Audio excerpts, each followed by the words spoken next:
And we are live. Welcome to Olivia's Stories, ladies and gentlemen. Picture me as a young girl with long hair but an average face growing up in a poor abusive family. My family was the absolute worst. They never did anything to take care of me and my siblings. There were times we would go for days without eating. This obviously caused a lot of issues in my life growing up and even now. I was insecure and depressed. I was also bullied as a kid, so I was more of a loner than others. I didn't have many friends, not until my brothers came along. Their names are Jamie and Drew.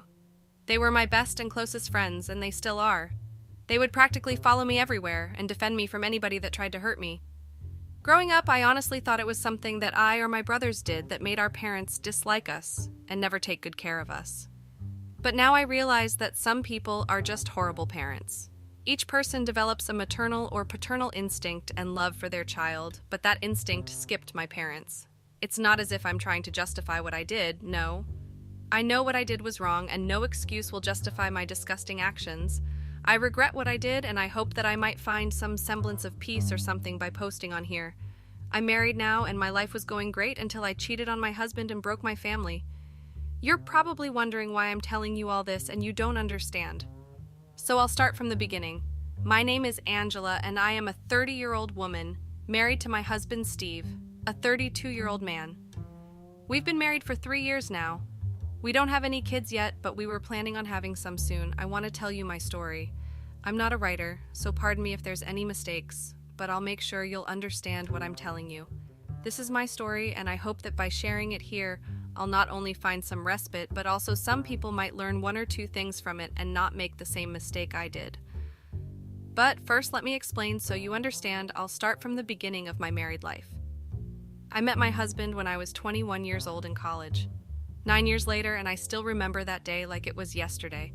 I stepped into the busy college library. The air always smelled like old books, and everyone was engrossed in their studies. I was on a mission to find a philosophy book for an assignment, navigating through the tight bookshelves. As I reached for the philosophy book I needed, I accidentally touched another person's hand. Surprised, I looked up to see a guy with warm brown eyes. "Sorry," he said, smiling awkwardly, both of us letting go of the book at the same time. "No problem," I replied, nervously laughing.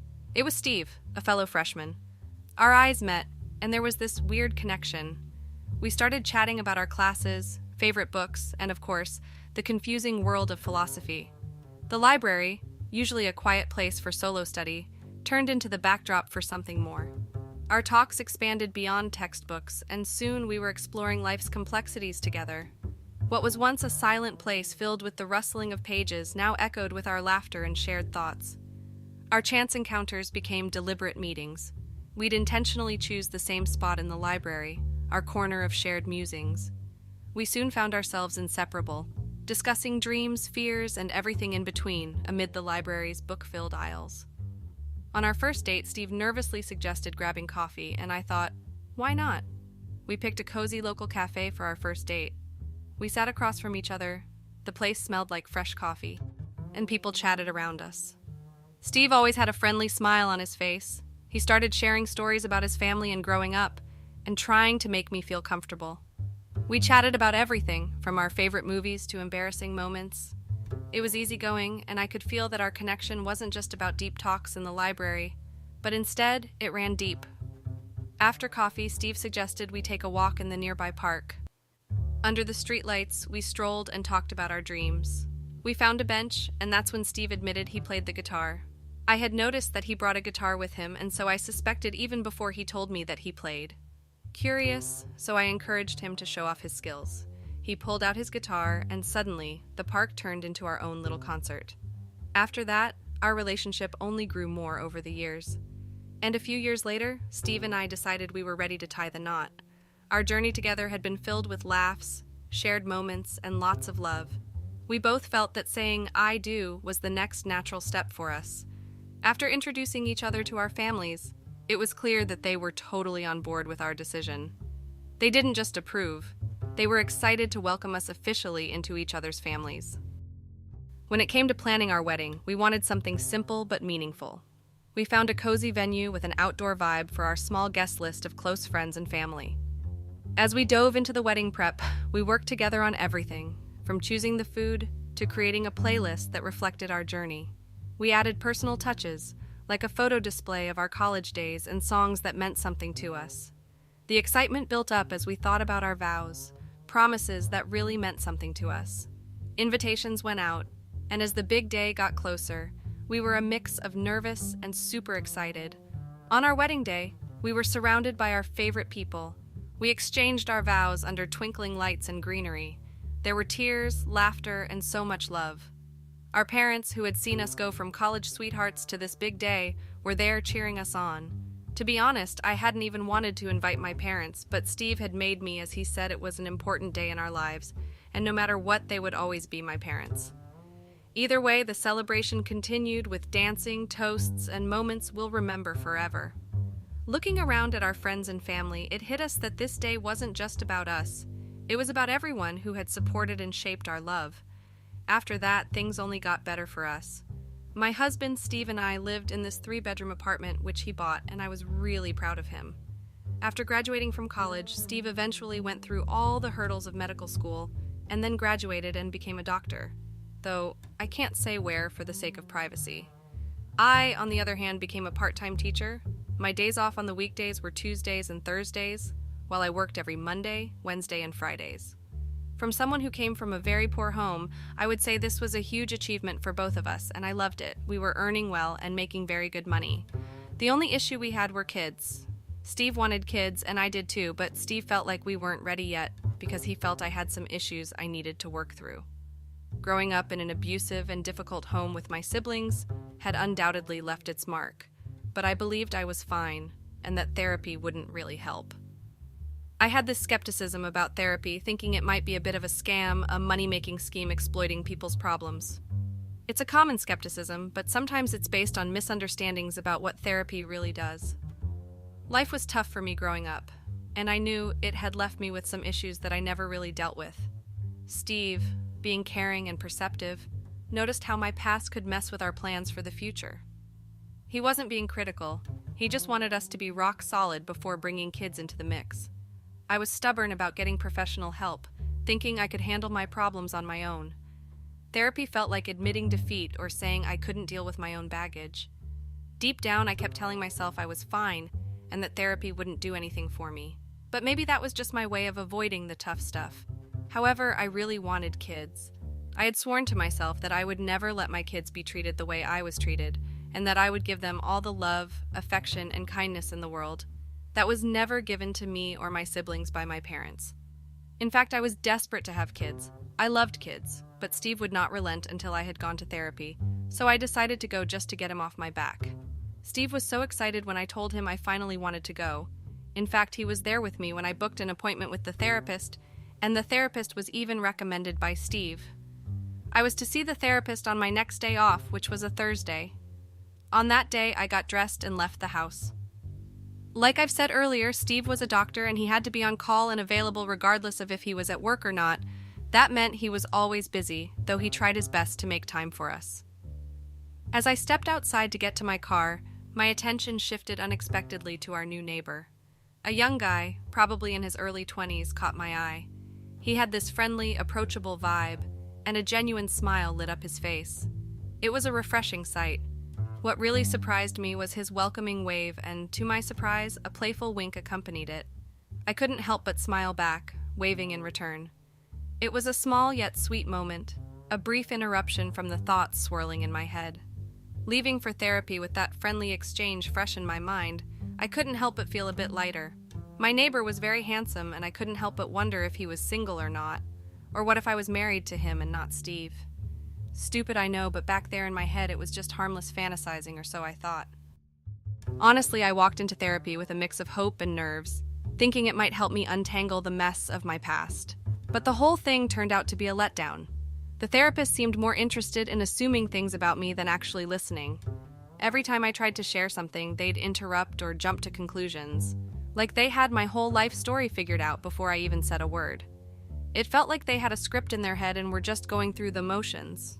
As the frustration built up, I couldn't take it anymore.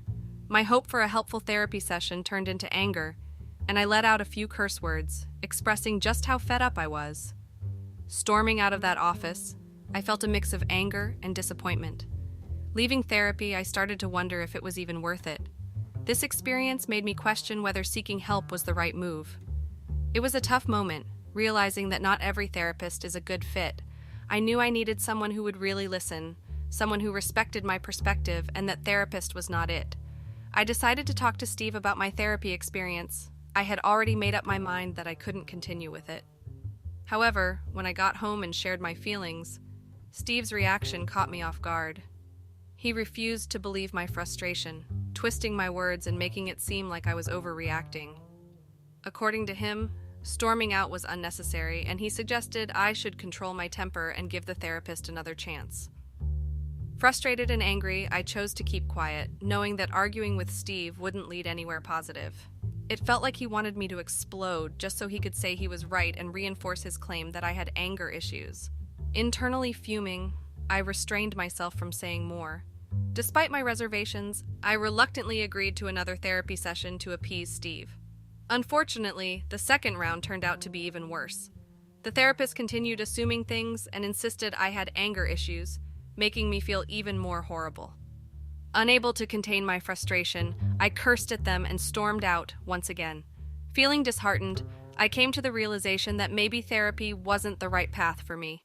The experience had left me feeling misunderstood and invalidated.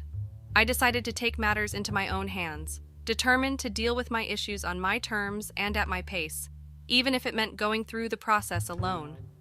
After the disastrous therapy session, I was seriously ticked off as I stomped my way home. Still no sign of Steve. My anger was pretty obvious. I slammed my car door and straight up ignored our new neighbor's friendly hello as I made a beeline for my front door. The therapy mess was still hanging over me, making everything feel extra bitter. Just as I was about to reach my front door, our persistent new neighbor, picking up on my anger, hollered at me. He surprised me by being kinda nice and a little flirty, suggesting that talking about what was bugging me might help. I tried to blow him off, but he wasn't having it. He kept at it, trying to chat me up and even pulled off some funny magic tricks that actually made me crack a smile. Feeling a bit weirded out, but also weirdly comforted, I figured there was no harm in ditching my plans to sulk alone at home, especially since Steve was still MIA and not yet back from work. Giving in, I headed back to Derek's place, my new neighbor. As we kept talking, I found out more about him. Turns out his name was Derek, and he lived solo. Derek's persistence and friendly vibe helped shift my focus, at least for a bit, from the mess of frustration and anger that had been hanging over me. Back at Derek's place, I couldn't help but notice that his house was bigger and way better furnished than ours. My curiosity got the best of me, and I asked him straight up how he could afford all this. Turns out he was a trust fund kid. That made sense, as I had also previously noticed he had a cool car. Derek continued being a great host, keeping the vibe light and making me laugh. We discovered we had similar tastes in movies and books, sparking a few friendly arguments along the way. Derek even dared to boldly claim that the Hunger Games movies were better than Harry Potter. I strongly disagreed and stood my ground. Chillin' at Derek's place turned out to be way better than I thought. We were just vibing, chatting, and his easygoing style started growing on me. The more we talked, the more I noticed these little things about him that just made me smile. So, Derek suggests we watch a movie, and I'm like, sure, why not? As we kicked back for the movie, I started feeling something more. It hit me that the laughter, our shared interests, and Derek's genuine niceness were making me see him in a different light. I was low-key catching feelings for Derek, and it caught me off guard. I was a married woman in my early 30s, and here I was flirting with someone I barely knew who was way younger than me. I barely knew him, and still, yet here I was feeling attracted and flirting with him. Maybe it was the temporary resentment and anger I was feeling at both Steve and the therapist, but I desperately wanted to punish and get back at Steve. It barely took time. A few minutes into the movie, and Derek and I were on each other. We both knew from the moment he invited me in, and I obliged that we were going somewhere and crossing boundaries we weren't supposed to cross. Derek and I got intimate, and I cheated on Steve. By the time we were done, a few hours had passed, but Steve still wasn't back. I was horrified at what I had done, and soon after I quickly left Derek's house and went back home. And honestly, in a few days I went through all the stages that a cheater went through. I first contemplated telling Steve, but quickly crossed that out as I knew he would never forgive me. I also lied to him about going to therapy, even though I had stormed out. I felt so guilty, I judged myself multiple times in my mind, and I even ignored Derek no matter how many times he tried to reach out to me. However, I was soon after it. I decided I would continue my affair with Derek. I would make sure Steve never found out by using therapy as an excuse. Instead of going to that horrible, judgmental, and assumptuous therapist, I decided I would just lie to Steve I was going and spend my time at Derek's. My plan was foolproof, or so I thought.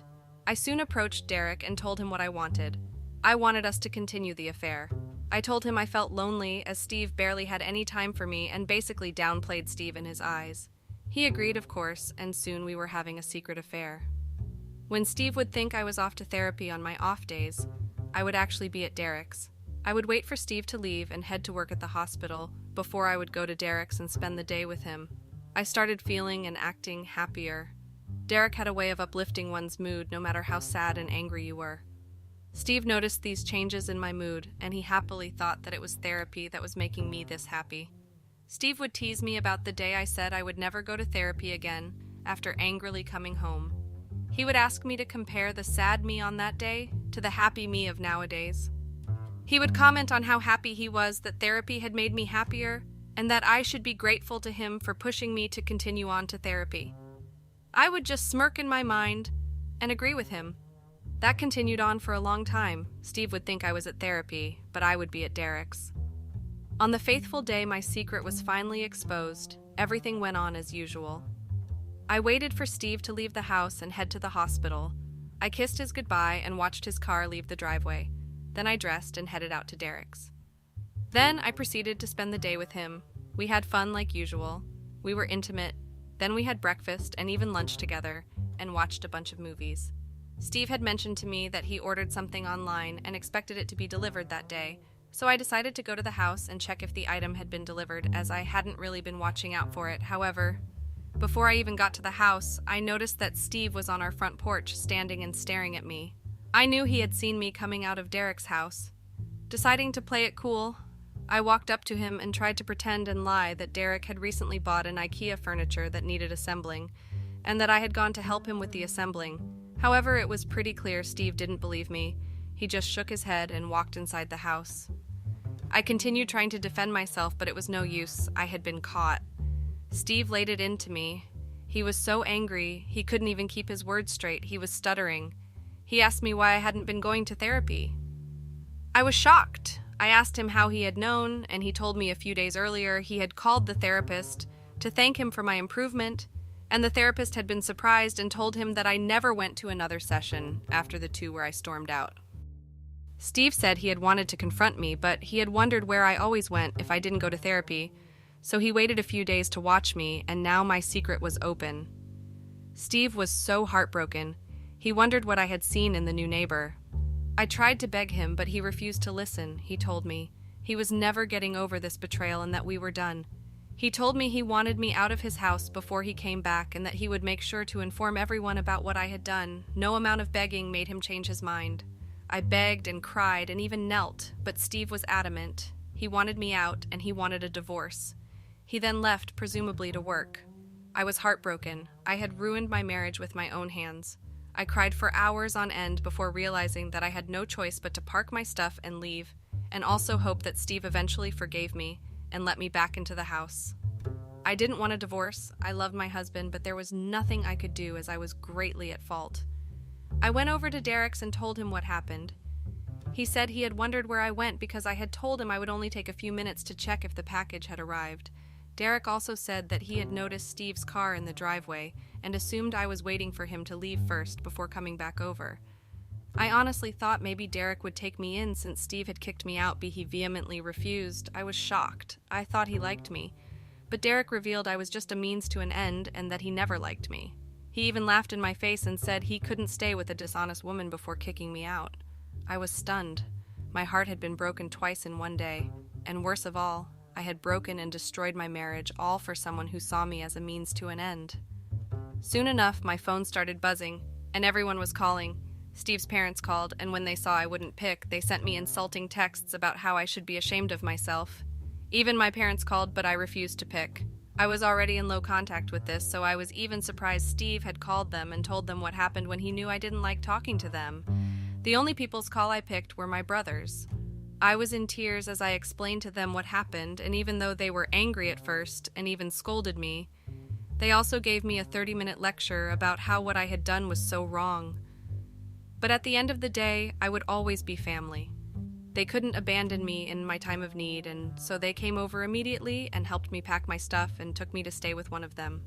I'm currently in my brother's house, and all I can say to you guys is I regret everything. Steve is still not in communication with me, and the only thing he has told me is that he will bring over divorce papers for me to sign. I have lost everything. I feel so angry at that therapist. I am in the process of lawyering up, and I've decided to ask my lawyer if I can sue the therapist for violating patient confidentiality by revealing to my husband that I wasn't coming to therapy, though my brothers think the therapist wasn't at fault. Well, that's the story of how I ruined my marriage for some fun. Thank you guys for listening, and I hope you don't make the same mistakes I did.